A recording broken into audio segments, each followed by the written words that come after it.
రామాయణము మూడు విధములైన పేర్లతో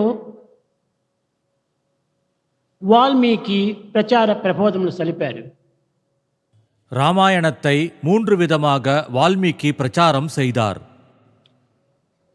మొదటిది రామాయణం, முதலாவது ராமாயணம், రెండవది సీతా చరితము, இரண்டாவது சீதா சரிதம், சீதையின் வரலாறு, మూడవది ప్రాస్తుల్య వధ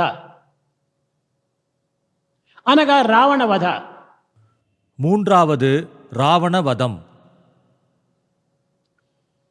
రామస్య అయనం రామాయణం అనగా రాముని గురించి తెలిపేటువంటిది ఇది భౌతికమైన రామాయణం.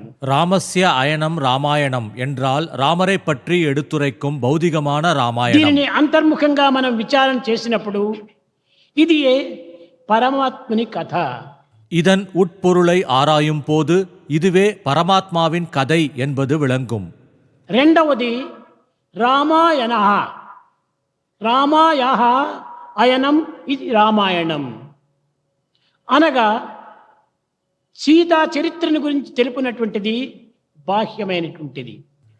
இரண்டாவது சீதையின் சரித்தத்தை குறித்து சொல்லப்படுவதாகும்.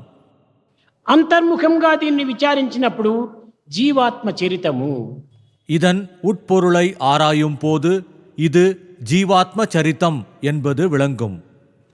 మూడవది రావణ వధ, மூன்றாவது ராவண வதம்.